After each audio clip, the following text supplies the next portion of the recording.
हो रहा है। ग्राम्य विकास विभाग ने मनरेगा योजना के अंतर्गत, पहले मनरेगा का मतलब क्या होता था?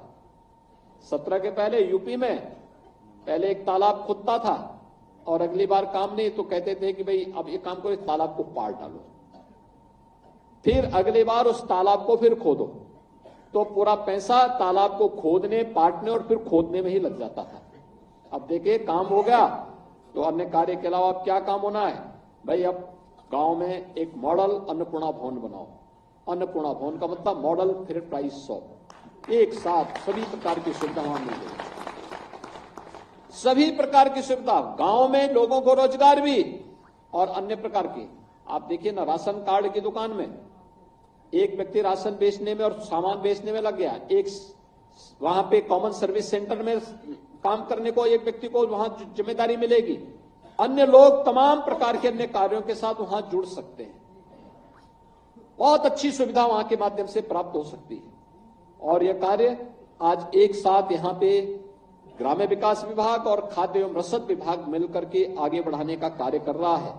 मैं इसके लिए दोनों विभागों को हृदय से धन्यवाद देता हूं और जो प्रधानमंत्री मोदी जी के विजन को जमीनी धरातल पर उतारने का काम हो रहा है, यह विजन के लिए जिसका लाभ हमारे प्रदेश के 25 करोड़ लोग लेने जा रहे हैं, इन सबको मैं इसके लिए हृदय से बधाई देता हूं, अपनी शुभकामनाएं देता हूं।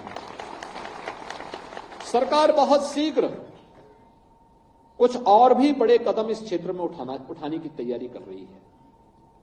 हर राशन कार्ड को आधार सीडिंग कर और फिर 100, अभी आपने देखा होगा मोदी की गारंटी के माध्यम से विकसित भारत संकल्प यात्रा गांव-गांव गई थी। गांव-गांव जाने का उद्देश्य था सिचुएशन के लक्ष्य को प्राप्त करना। जिस व्यक्ति के पास जो सुविधा है अच्छी बात है, जिसके पास नहीं है उसको सुविधा से लाभान्वित करने की तैयारी करना, उसका एक मैकेनिज्म तैयार करना। नौकरी, रोजगार या व्यक्ति के हर हाथ को काम हो, हर खेत को पानी हो, हर नौजवान को रोजगार की सुविधा हो, ये सभी कार्यक्रम समयबद्ध तरीके से आगे बढ़ाने का कार्यक्रम। और इस बड़े कार्यक्रम को हम लोग हाथ में लेने जा रहे हैं, आधार सीडिंग की प्रक्रिया को आगे बढ़ाने का कार्य एक, और इसके माध्यम से फैमिली आईडी हर व्यक्ति की तैयार होने जा रही है। एक जगह बैठे बैठे तय हो जाएगा वे फलाने व्यक्ति को क्या सुविधा चाहिए और उसको योजना का लाभ के साथ जोड़ देना।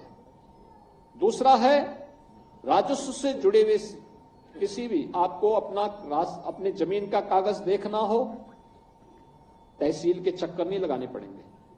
हम डिजिटाइजेशन की कार्रवाई को अंतिम चरण तक लेके चले गए हैं, बहुत शीघ्र उसको भी हम लागू करने वाले हैं।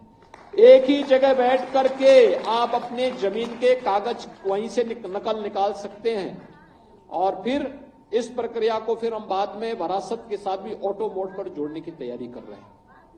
वरासत है, नामांतरण है, ये सभी प्रक्रियाएं इसके साथ जुड़ेंगे और इसके बाद हम लोग इसके बाद और आगे कदम उठाने जा रहे हैं।